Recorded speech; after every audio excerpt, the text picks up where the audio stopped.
All right, we're in the home stretch. So we're closing out the conference today with a keynote speech. So we kind of kicked it off on Wednesday night with Stephen Bannon with the opening keynote. And then we're closing today with Aurelie Maron to do the closing keynote. And then I'll hand over to Thomas to give his sort of president closing remarks. So we're very close. Now, a little bit about Aurelie. So I've been an academic at Griffith University up the road, but also down the road at the Gold Coast. And Aurelie was one of my students. And I often say to people that I didn't teach her a damn thing.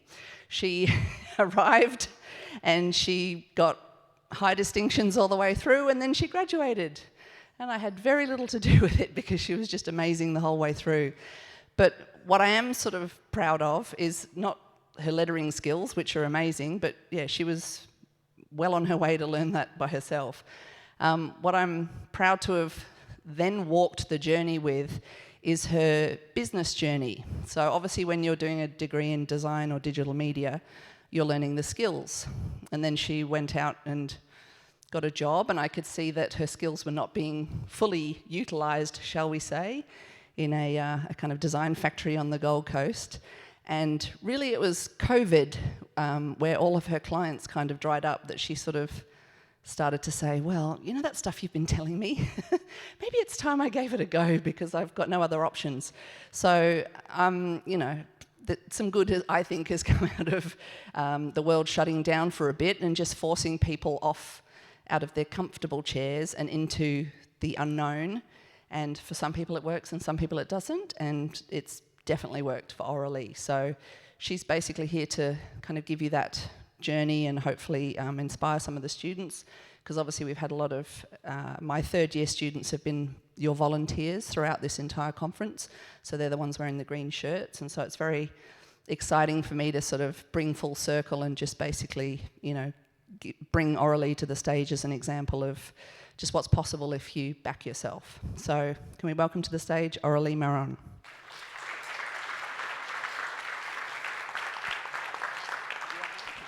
Thank you.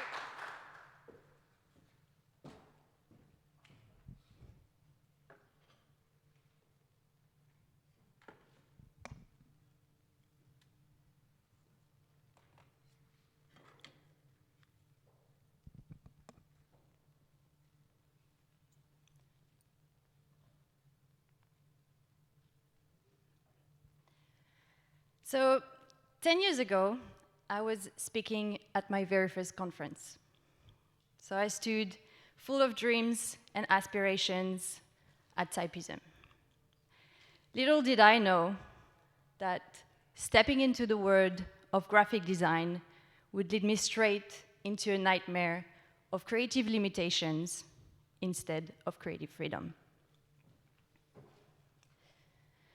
So back then, I had just finished university. I had graduated with a bachelor's degree in graphic design. And at that time, I didn't have much work experience at all. But I believed that my university degree would provide me with ample opportunities for a successful and creative career. Because when I chose my career as a graphic designer, I honestly believe it would be the most creative job that could also provide financial stability. But it turns out it wasn't exactly the case. Typography and hand lettering have always been my #1 passion, the thing I love the most. So when I started freelancing, when I started working for myself, I honestly envisioned myself creating typefaces every day, custom logotypes, and beautiful hand lettering all day long. However, as I worked for myself over the years, I began to notice that my role actually involved being creative on behalf of others. Because I would say yes to most of the job that I would receive. I would always say yes. And I would follow my client briefs. I would follow their restrictions. I would adhere to their deadlines. And instead of being my own boss, instead of working for myself as a freelancer, I came to the realization that I actually had multiple bosses, as each client would dictate everything I had to make, which was never exactly what I wanted to make. So this left me with pretty much no time to work on what I love the most, which is typography and hand lettering. And I was this close to quitting my graphic design job.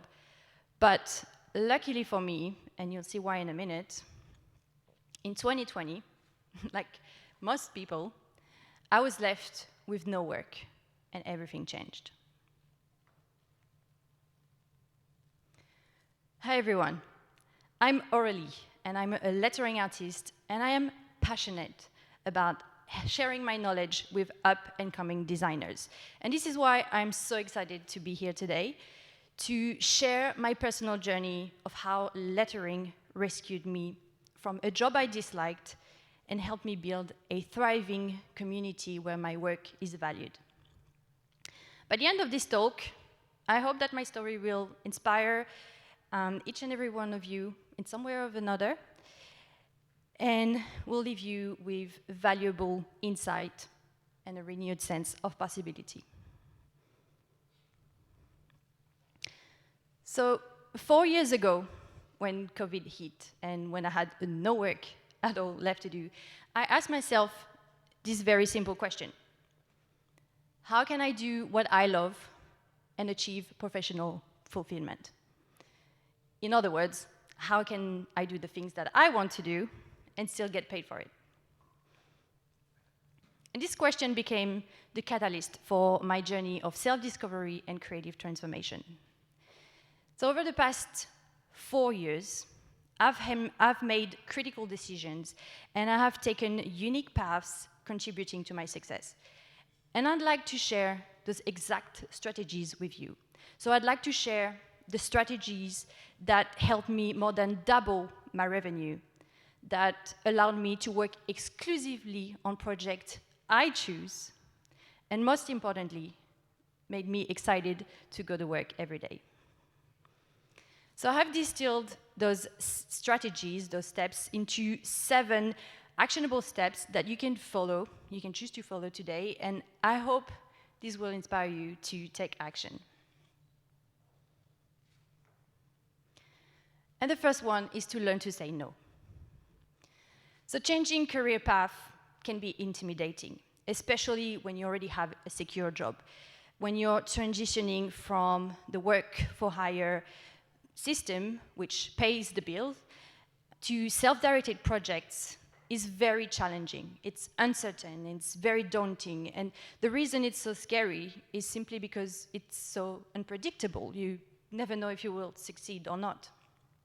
And even though I was making enough money as a graphic designer, I felt so unfulfilled because I was saying yes to all of the jobs coming my way, which were, as you can see on the screen, mostly nightclub posters, as you do when you live on the Gold Coast.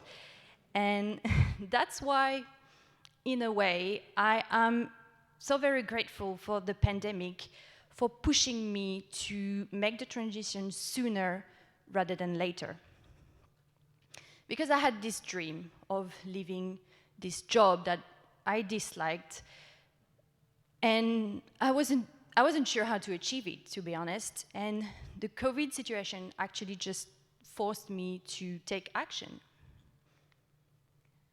Now, I'm certainly not suggesting that you put yourself in the same situation like me, but you will need to master the courage to learn to say no to some jobs to make room for personal work. You don't need to decline absolutely all of the jobs that come your way, but by learning to say no more often, particularly to jobs that don't align with what you want to do, you'll make time for work that truly matters.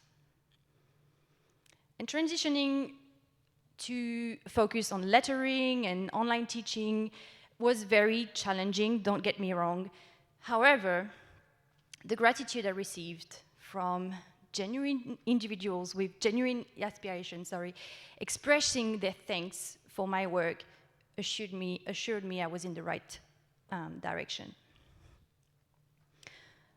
Okay, but now that you have more time on your hands, you're declining jobs, what do? You're going to share your work.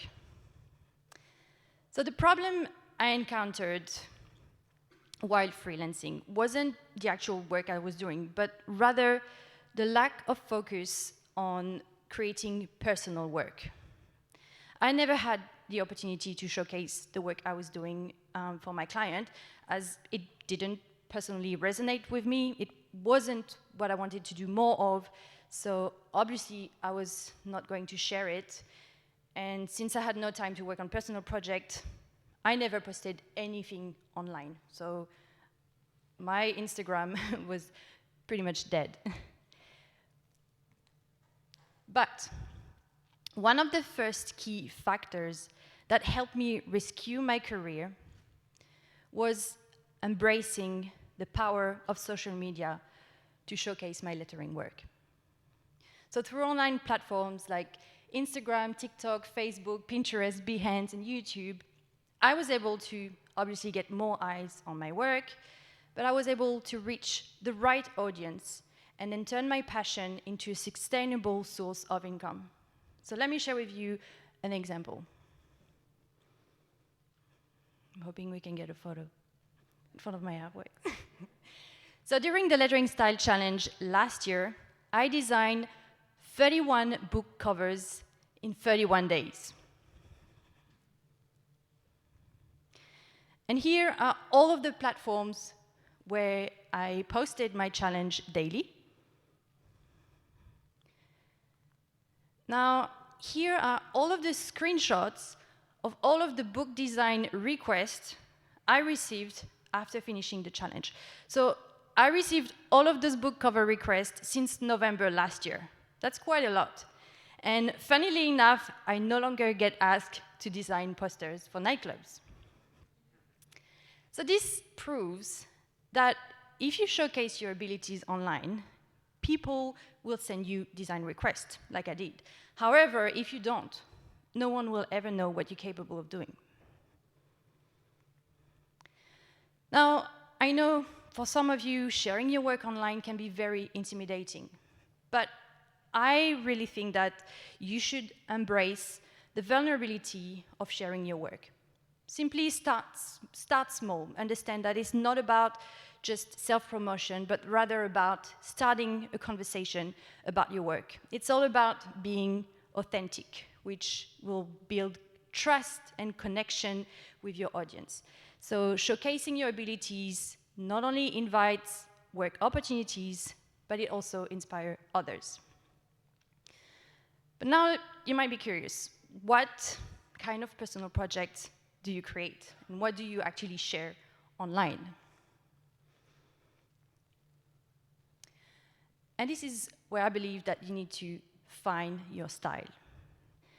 Now, I am aware that not everyone will have the time to design 31 book covers in a month. I also want to quickly mention that my first lettering was certainly not this complex. And here's an example of the type of lettering I used to post. Here's the proof there online. And obviously it wasn't that complex, wasn't that good, but I was still posting. And of course, my journey to get to where I am today wasn't without its obstacles. Because initially, I faced the obstacle of being a graphic designer in a very crowded market. With so many people sharing content online every day, how do you differentiate yourself from the crowd? Like, how do you make work that stands out online? One effective approach is actually by cultivating a unique style. So a distinctive creative style not only represents you and your work, but it also builds a coherent portfolio. It enhances your personal brand, and it will reflect your own values. It will help you stand out as a professional, sorry, and that's only because people can easily recognize your work. They go on social media and they already know it's you. And I believe one way of finding your style is by participating in lettering challenges. What's a lettering challenge? It's a creative exercise where participants create lettering pieces based on daily prompts throughout a designated period of time, typically a month, and just like the lettering style challenge I showed you earlier. Why? Because the process of finding your unique style as a lettering artist involves experimentation, a lot of time, and a lot of created artwork.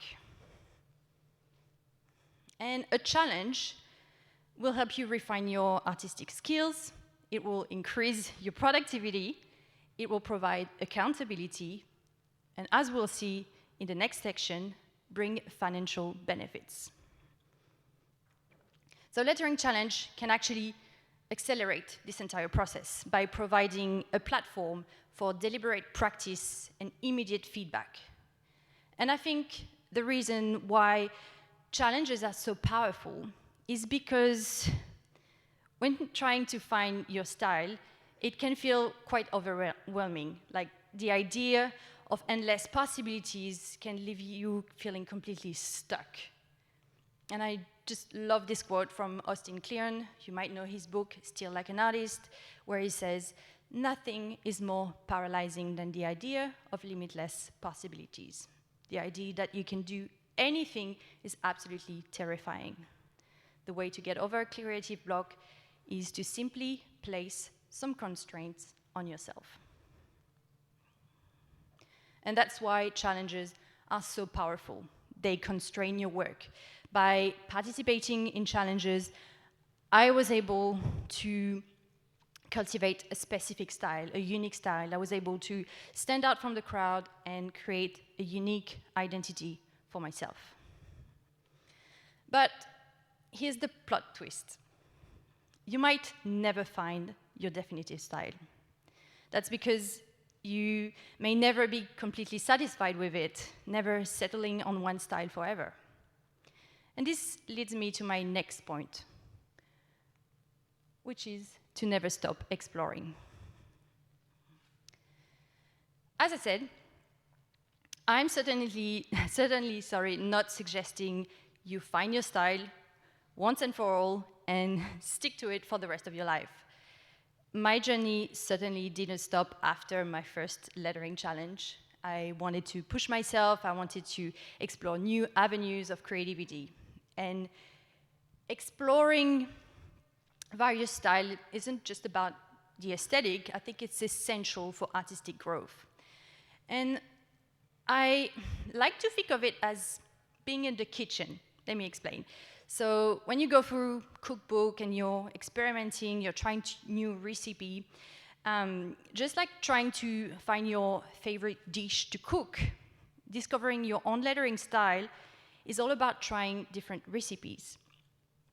And I actually like to keep a journal where I write all of my ideas. And I like to think of all of those ideas as little ingredients. So I write them all down before I forget them. And when I'm about to create a new artwork, I just go through this list, through those ingredients, and see how I can incorporate them into my work. Let me give you an example. So during the Lettering Style Challenge last year, one of the prompts was Art Deco. And I chose to redesign the book, The Little Mermaid, for this prompt. So I just went through my list. You can see it on the left. So this is my journal where I write all of my ideas, all of my ingredients. And these are all the things I wanted to incorporate in this artwork. So these were all of my restrictions.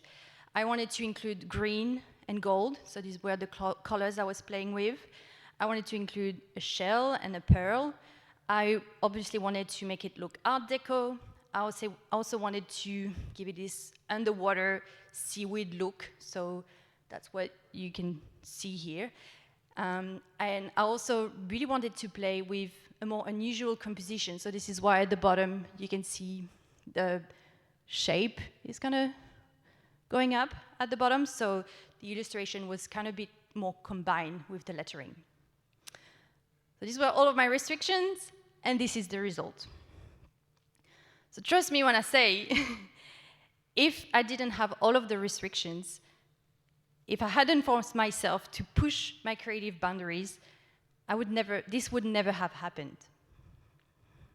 Now, I really want to encourage you to mix things up, to never be afraid, to try different things, to tweak that, incorporate these, and just try a lot of different things until you find your style that feels just right. Just like that perfect homemade meal that leaves you saying, yep, that's the one. So exploring more, like you can see here, is actually what led me to transition from drawing essentially on paper using just Photoshop and Illustrator to drawing on the iPad. So that was all because of a challenge. I wanted to challenge myself and try drawing with Procreate on the iPad, and obviously never looked back. So this opened up for me a whole new world of possibilities and added another layer of creativity to my process. So exploring different styles will enhance your understanding of typography and hand lettering as well. It will help you innovate, it will expand your toolkit, and also keep your passion alive by preventing creative stagnation. So my advice is don't stick to one style, embrace variety, and watch your artistic journey grow. But now you might ask, but Aurelie, this is all well and good, but how do you make money? Now, let me get this clear. You can, and you should, be paid for everything you do, including personal projects. So making money from doing what I love often raises eyebrows from my friends and family, and they often ask me about my work, and usually goes something like this. So, Aurelie, do you make money from your videos? And they're very curious how I managed to turn my cute little doodles on the iPad into a paycheck, which is understandable. I mean, I totally get it. It's not obvious that I'm selling anything when I'm just sharing my drawing process online. But here's the scoop. Every post that I share online has a purpose in my business model. Because I offer free content that draws people in, I can then upsell them on low-cost digital products, higher value online courses, and then even my most expensive products, private coaching. It's all about building a community and guiding them through what marketers call a funnel. And here's the process. At the bottom of the funnel, you have a large number of people who watch my reel, all for free, a lot of people, millions of people. And then fewer people watch my YouTube tutorials. And then from this audience, some will purchase my low-cost products. A smaller percentage of these customers will buy my masterclasses, and then an even smaller percentage will opt for my private coaching.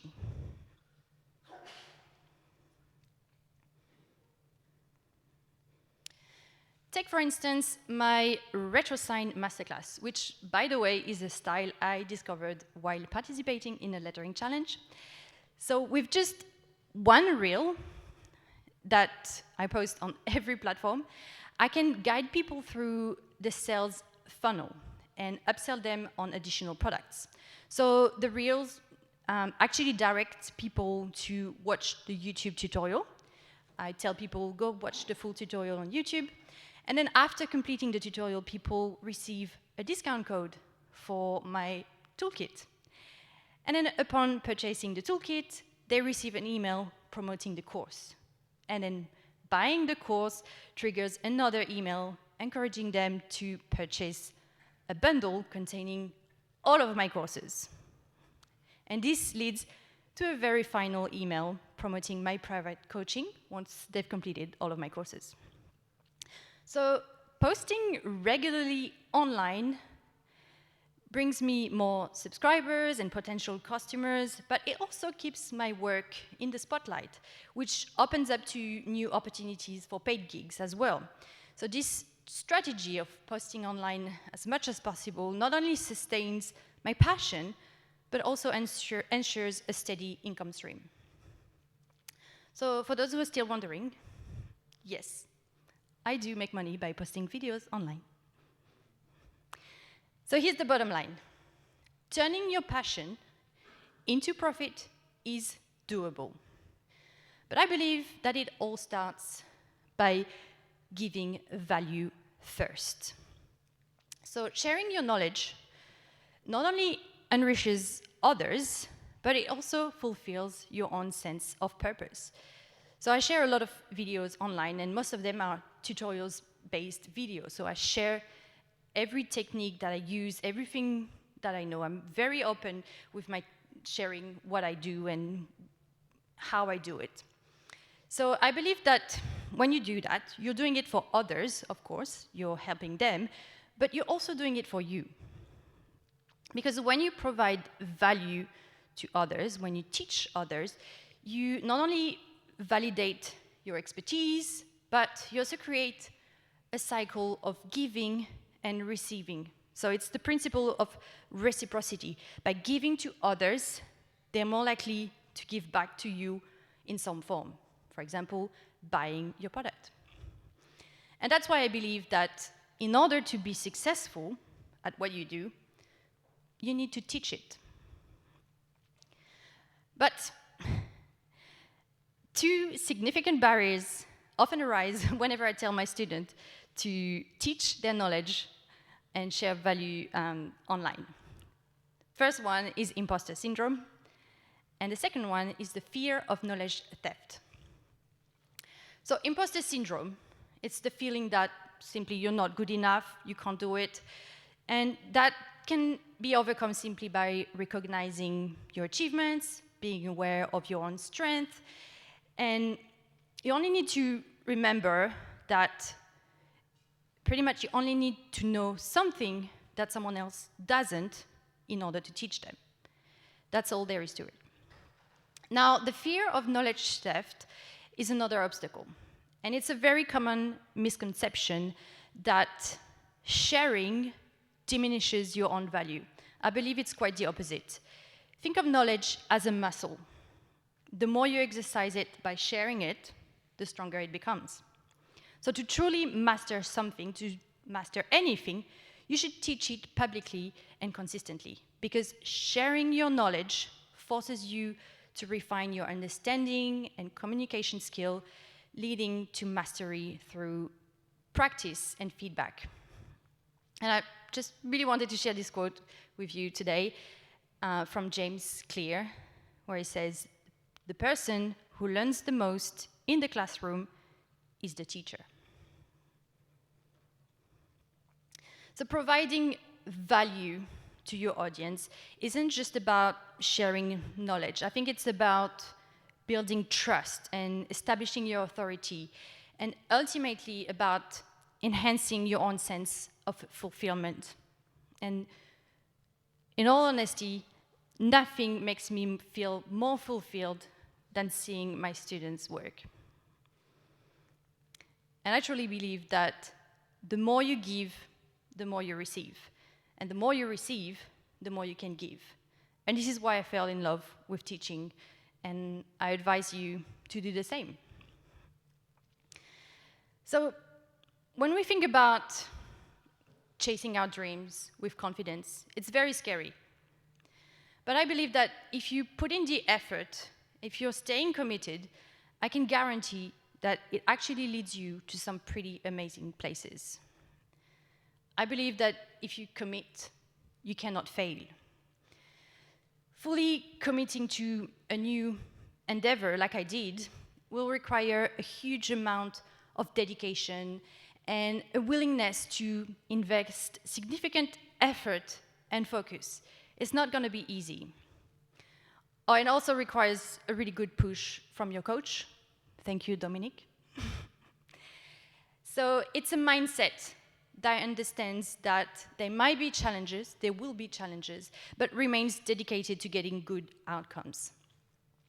So this principle expands beyond professional endeavors. It's a guiding philosophy for life itself. I believe that when you fully invest yourself in anything, whether it's a career change, a personal project, a new skill you're trying to master, you open yourself up to the vast potential of what you can achieve.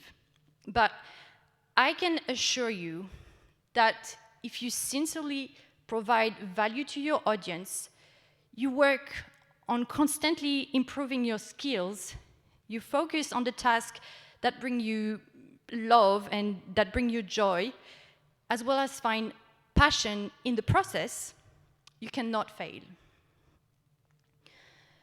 Now, considering all of this, all of the things we talked about today, I want to ask you this question. If failure wasn't a concern, if success was guaranteed, what dreams would you pursue? It's a very freeing question, to be honest, that lets us all face our biggest dreams without fear of doubt holding us back. So I want to ask you again, if failure wasn't a concern, what dreams would you pursue? So I hope that my journey has made the path towards self-discovery and creative fulfillment a little bit clearer for everyone. And I really think that the secret to achieving the work you love lies in your ability to create it for yourself. And why should you share your personal project? Why should you invest time and effort into building your online presence and showcasing your abilities?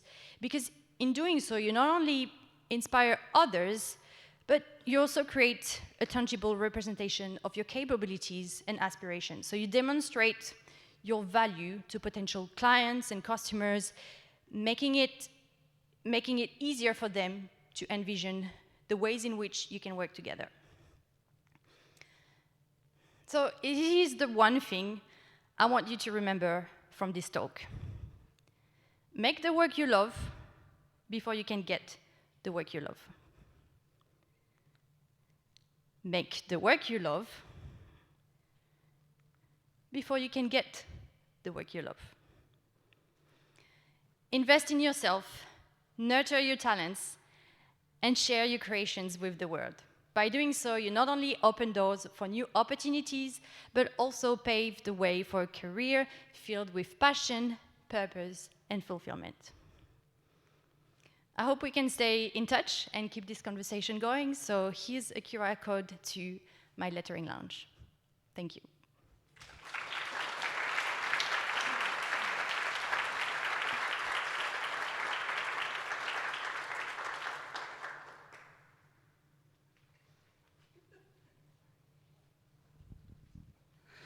Oh, our little babies, they grow up. Oh, they make me so proud.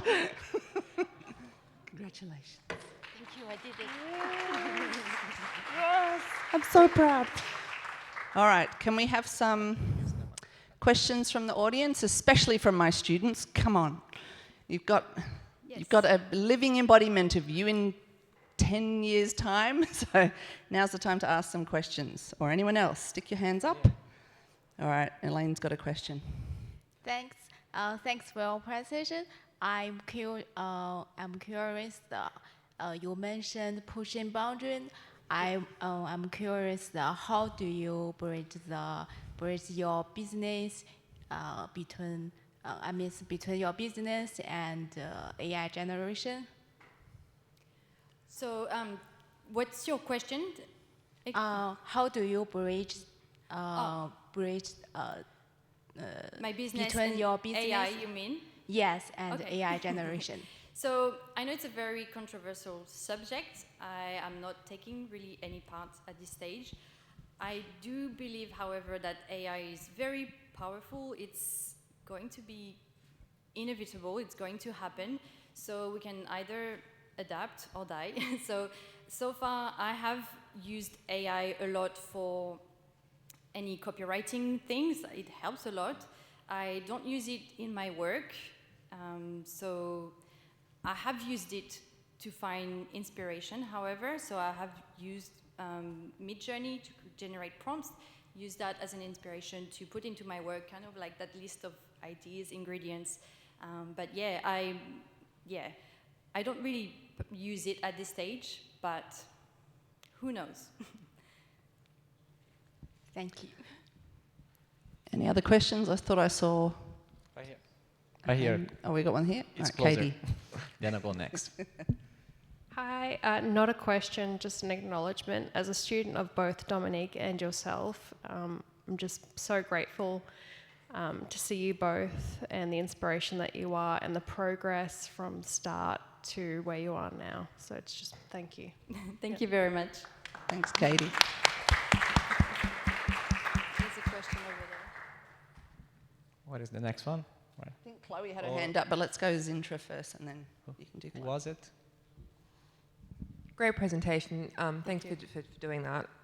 Real quick, with getting your, make the work that you love before you can get the work that you love, how do you separate yourself from what it is that you're producing? So I'm just trying to talk about that balance of using Instagram for business and not for personal gratification, because in this, do you get where I'm coming from? Do you know what I'm trying to say? Yeah, I think I know exactly what you're trying to say. I think sharing your work online, you're going to put yourself in a very vulnerable position where you're putting it out there and you're going to have people commenting, and there's going to be good comments and negative comments, and I feel like the more comments you get, the more negative comments you get as well. So I think you have to have this mindset where when you share something online, you're not doing it for the metrics, you're doing it for your own personal growth, so for your own personal improvement. So I kind of like to think of it as almost like a journal where I can see the progress. So over the years, I can scroll back and see how far I've come and all the progression I've made. But I'm really trying to think of it as anything I'm posting online, I try to detach from it almost, which is very difficult. Like, it's a very difficult thing to do when you're an artist and you're putting your work out there. And yeah, I think there's really nothing else you can do apart from telling yourself, I don't care about the negative comments, I'm doing it for myself. And Yeah, and I'm sure it's like either way. Like, even if you are getting a bunch of positive comments, it's like, that doesn't define me. You know, this is my journal. Yes. This is my progression. Thank you for sharing. no problem. Anybody else? Yep, Tim's got a question. Thanks for the chat. As a student, and Dom's also my university mum, it's very inspiring. It might be a bit of a limiting belief question, I guess, but in terms of making what you love and then receiving whatever, would you ever draw the line at, like, if it's too niche, or if you're making amazing work, people like it, but it's doing nothing for you? Where would you draw the line and say, okay, this is awesome work, but it actually isn't doing anything? Like, would you aim for a slightly more commercial, or does that make sense? Like, yeah. Yeah, I think it's when you have an account like mine, I'm still trying to stay within my niche, if that makes sense. I'm trying to do just lettering, and because I also draw, but I'm never gonna post my pencil drawing on this account, which I don't know. It's like it's a choice, so you choose whatever you want to post, and I think you have to keep in mind that whatever you're going to post, people are going to ask you to do it for them. Like they're going to ask you, can I pay you when you do this for me? So this is something that I'm trying to tell my student, like be careful what you post online, because people will ask you to do it for them. Like when I started, I posted a lot of chalk lettering, and then I got all of those requests for chalk lettering, like, can you letter my wedding name, invite? I was like, no, I'm not a chalk artist. So yeah, you have to be careful what you post, because yeah, people are gonna ask you to do it. But yeah, I hope that answers the question. Yeah, cheers. All right, over here.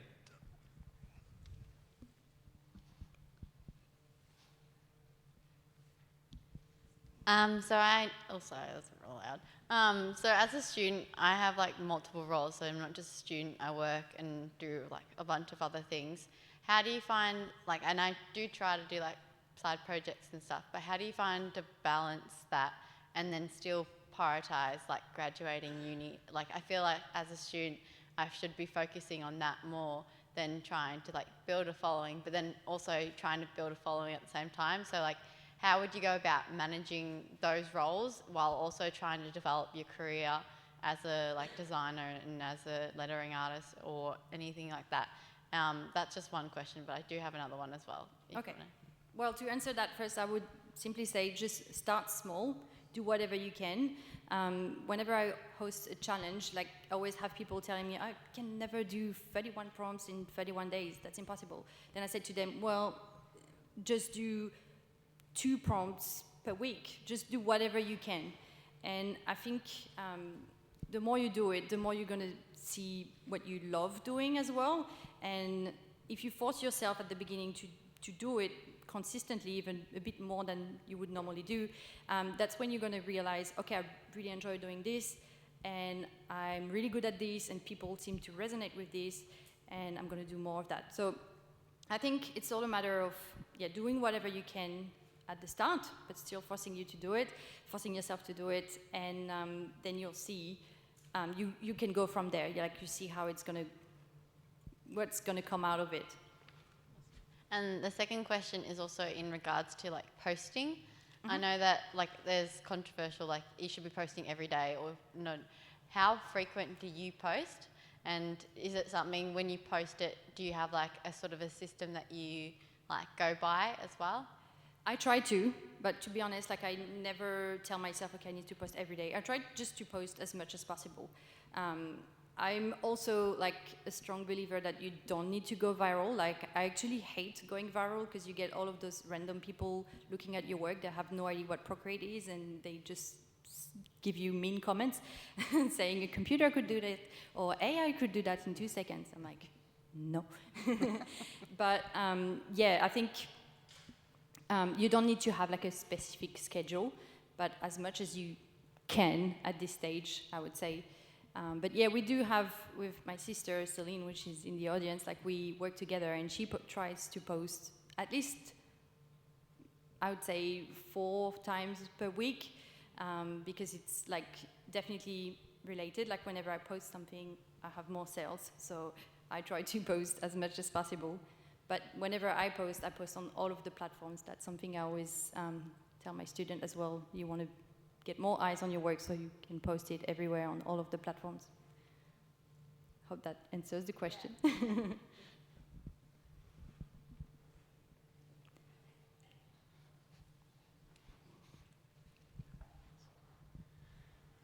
How do you not burn out? This is so much. I can not even force myself to post on Instagram once every 6 months. And and I work independently, and I've make products, and I've sold online courses, and I find that it's so, first of all, it's like difficult to create the habit, but it's also difficult to not burn out on the feeling of commercializing everything that I do, or having all of these different things to manage as an individual. So I'm curious. Yeah, I have 2 answers.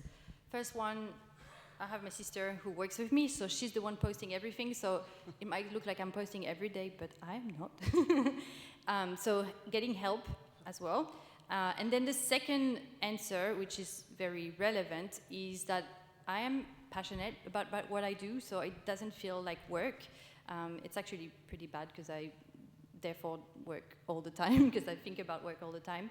But when you're passionate about it, it doesn't feel draining. And also, it used to take me like one full day to make one reel, but now I can do it in like 30 minutes. So the more you do it, the better you get. And like I was saying, the more you do it, the more you'll figure out the things you love to do, and you'll focus on that. And it won't feel like work.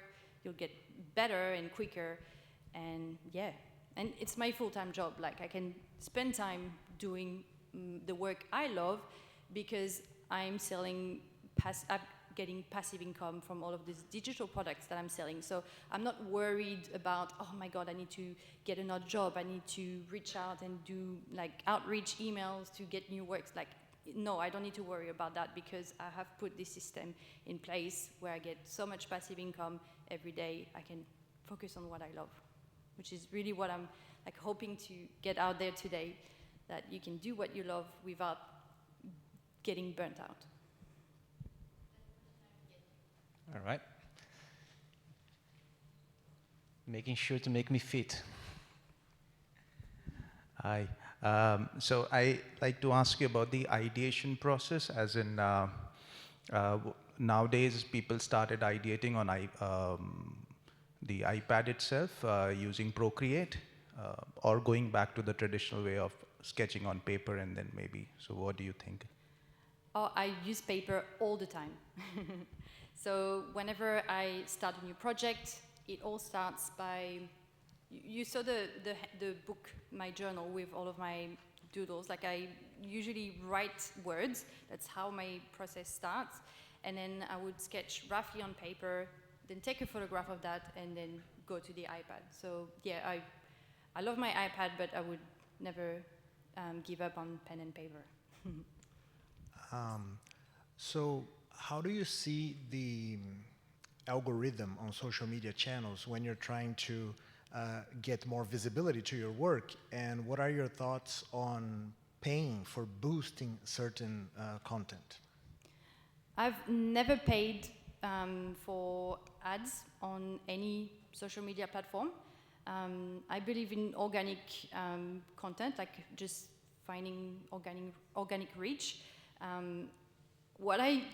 My advice is to actually scroll on TikTok and look at what's working and do the same. So if you want to go viral, it's very simple. You just copy what's working. So usually I feel like we were talking about that with Celine, because we're trying really hard. Like it's not easy. Like most of the things we post online doesn't get that many views. But then we figured out that when you have the first 3 seconds where it's a little bit controversial or strange and people are like, what's happening?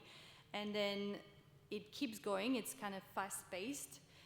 The video is very short, and when you get a result at the end. So a lot of people might get this wrong, where they share the final artwork in the very first second. You never want to do that. You want to share something that's unfinished, and people are probably wondering what's happening there, what is she doing? And then you keep going for like 15, 30 seconds, and then you give them the result at the end. So they have to wait and watch the entire video. So that's usually the recipe for like a good video, a viral video. But yeah, I would rather work on that than trying to pay for ads, because it usually doesn't really work, from my experience. I had one myself as well. Yep. For having so much exposure on social media, as you said, as a work, how did it get affected by plagiarism? Because I reckon that you've been either copied, your style, or using your work and pretend to be from others. How much affect the business? Honestly, like my work gets ripped off all the time. Like sometimes I just have fun and just Google like retro sign on Pinterest and see all the people like pretending it's their work, and when I'm like, this is my design. But like we were saying earlier, I think you need to learn to detach yourself a little bit. It's bound to happen, and it's actually quite a compliment, I believe, that people copy what you do. It's very annoying, but I mean, if someone is like using your work for their work, I'm pretty sure they're not going to be paid a lot because they're copycats. And if people want to hire you, they want the real artist, like the original artist. So, and they will pay for it. So, I believe, yeah, it's bound to happen. All right, awesome. Any other questions? I have a final question. Sure. I think you should do your next course about social media and making reels. Yes. Because you've had a lot of experience at it, and it seems to be just more and more and more the questions that you're starting to get. So I think you can step away from lettering and start to go into social media education as well. I will buy that video and watch it. All right, so can you put your hands together and thank Aurelie one more time?